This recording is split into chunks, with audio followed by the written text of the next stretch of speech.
Շնորհակալություն, հարգելի քաղաքացիներ, ներկայացրեց պարոն Նահապետյանը իր ղեկավարած կոմիտեի տարեկան զեկույցը եւ սա առիթ է, որպեսզի մենք խոսենք ընդհանրապես հակակոռուպցիոն պայքարի մասին, որի լոզունգներով Նիկոլ Փաշինյանը եկավ իշխանության։ Ձեր կայքում պարոն Նահապետյան կարդում եմ Ժորժ Սանդի խոսքերը, որ ազնվությունը մահանում է, երբ վաճառվում է։ Հիմա առաջարկում եմ խոսել ազնիվ, որպեսզի ոչ ոք եւ ոչինչ չմահանա։ Հակակոռուպցիոն կոմիտեն կազմակերպում եւ իրականացնում է քրեական դատավարության օրենսգրքով իր ենթակայությանը վերապահված ենթադրյալ կոռուպցիան հանցագործություններով միջդատական վարույթ։ Իր լիազորությունների շրջանակում նաեւ իրականացնում է օպերատիվ հետախուզական գործունեություն։ Հասկանալի է, որ ձեր մանրադիտակի տակ պիտի լինեն պետական պաշտոնյաները։ Եվ այս առիթով ձեր ուշադրությունը հրավիրում եմ մի շարք իրողությունների վրա, ակնկալելով, որ դուք եւս դրանք անպատասխան չեք թողնի։ 2023 թվականին քաղաքացիական պայմանագիր կուսակցության վարչության անդամ, Երևանի փոխքաղաքապետ Արմեն Փամբուխչյանի թոշակառու հայրը 40 հեկտար մակերեսով հողեր է ձեռք բերել Արմավիրի մարզի Շենիկ գյուղում։ 71-ամյա Փամբուխչյանը Ամերիա բանկից ստացել է 1.5 միլիարդ դրամի վարկ։ Իսկ ամենաուշագրավն այն է, որ Փամբուխչյանը ավելի քան 102 միլիոն դրամի սուբսիդավորում է ստացել պետությունից, որ վարկը արտոնյալ պայմաններով մարի եւ դեղցի արգիներ հիմնի։ Պարոն Նահապետյան, քանի թոշակառու եք ճանաչում, որը կարող է բանկից 1.5 միլիարդ դրամի վարկ ստանալ եւ պետությունն էլ իրեն սուբսիդավորի, որ այդ վարկը արտոնյալ պայմաններով մարի։ Ես կարծում եմ, որ դուք էլ չեք ճանաչում, այնպես ինչպես ես էլ չեմ ճանաչում, որովհետեւ թոշակառուներին անգամ հեռախոսի ապառիկ չեն տալիս բանկերը։ Հաջորդը Նիկոլ Փաշինյանը Մեղրիում հայտարարեց, թե Մեղրիի գյուղերը ջուր չունեն, քանի որ հաճախ Երևանում ատամները լվանալու համար քաղաքացիները ծորակները բաց են թողնում։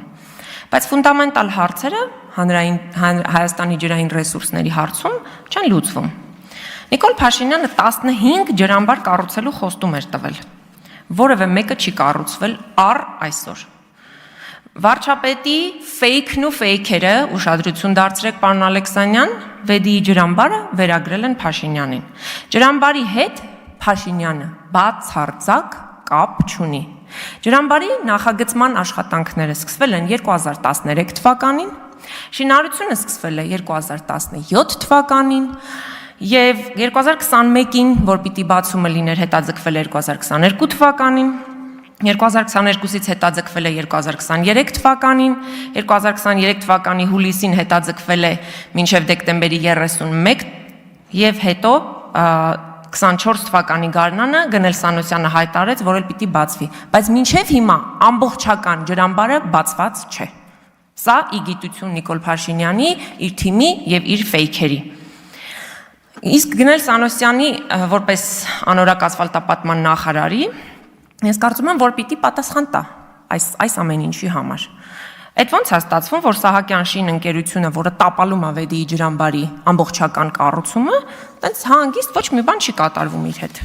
Բայց ոնց է ինքը նախարար աշխատել։ Այստեղ պիտի փնտրել այն պոզ ու պոչով կոռուպցիան։ Շրջակա միջավայրի նախարարությունն էլ ձախողել է Արարատյան դաշտի արտեզյան հորերի լուծարման կամ կոնսերվացման գործողությունները։ Վերջին 5 տարում արտեզյան հորեր գրեթե չեն կոնսերվացվել։ Իմիջիալոց այստեղ օգտվել եմ նաև հետքի բացահայտումներից, որ արտեզյան 51 հոր կա, որից 10-ը պետք է լուծարվի, 41-ը կոնսերվացվի։ 51 հորից 26-ը համայնքային են, մնացածը ընկերություններին։ Եվ այս ընթացքում որևէ մեկը դրանցից չի փակվել եւ որևէ մեկը նաեւ պատասխանատվության չի ենթարկվել սրա համար։ Ինչ կոռուպցիոն հետաքրքրություններ կա տարբեր ժամանակներում բնապահպանության եւ հետո շրջակա միջավայրի նախարար աշխատած պաշտոնյաների եւ այս արտեզյան հորերի սեփականատերերի հետ։ Իսկ ջրի դեֆիցիտի մասին որ խոսում ենք, այս երկու գործողությունը որ արվեր, Մեղրիում ջուր կունենային եւ ոչ թե մեղքը կբարթեին Երևանում ատամ լվացողների վրա։ Եվրոպայի խորհրդի հակակոռուպցիոն մարմինը Գրեյկոն իր տարեկան զեկույցում նշել է, որ պետական բարձրաստիճան պաշտոնյաների կողմից իրականացվող գնումների թափանցիկությունը ապահովված չէ։ Այո, դրա մասին բազմիցս եմ խոսել եւ երբ գլխավոր դատախազին ներկայացրեցի փաստեր ազգային ժողովի գնումների մասին, ես դրանք գտել եմ ամենատարբեր աղբյուրների ուսումնասիրությամբ, բայց ոչ ազգային ժողովի կայքում, ինչը խիստ մտահոգիչ է։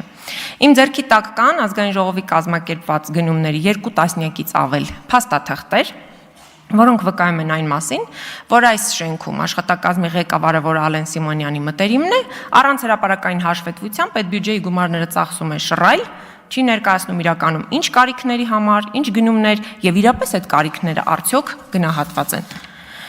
Եվ այսպես 2024 թվականի հունվար, մայիս, օգոստոս եւ սեպտեմբեր ամիսներին ազգային ժողովը գնել է 908 շիշ կոնյակ, տարբեր տեսակի։ Դրա համար Հայաստանի հպարտ հարկատուները վճարել են 16 միլիոն եւ 635 հազար դրամ։ Ինչ անհրաժեշտությամբ են գվել կոնյակները, ում են նվիրել, ով է որոշել, ինչքան պետք է գնի, այս մասով որևէ թափանցիկություն չկա։ Ընդ որում, բոլոր գնումները 3 տարիների ընթացքում իրականացվել են Վինո ընկերությունից։ 2025 թվականի հունվարից ապրիլ 594 շիշ կոնյակ է գնվել 11 միլիոն դրամով։ Արդեն կես տարի է անցել, բայց դեռ տարին շարունակվում է։ Էլ չեմ ասում են օրորոցային չխչխկան խաղալիքների մասին, որոնք առել էր ազգային ժողովը պետության միջոցներով եւ այդ բոլոր փաստաթղթերը ես ձեզ էլեկտրոնային կրիչով կփոխանցեմ, պարոն Նահապետյան։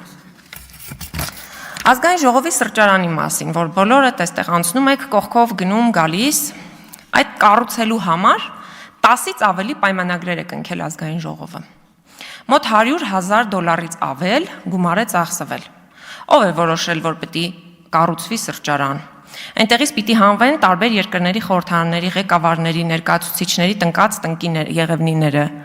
Հանել տարել են, փոխարենը կառուցել են սրճարան։ 3 միլիոն դրամից ավել մի ջրվեժիկ են տեղադրել,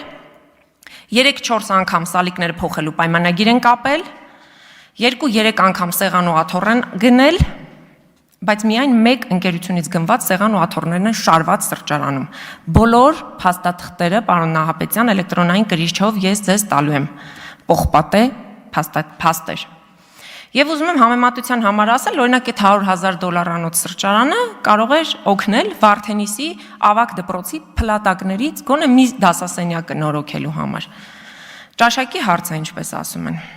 Ես այս ամենը բարձրաձայնեցի ու նաև ձեզ հիմա կփոխանցեմ այդ հաղորդումը հանցանքի մասին, ակնկալելով ձեր գործուն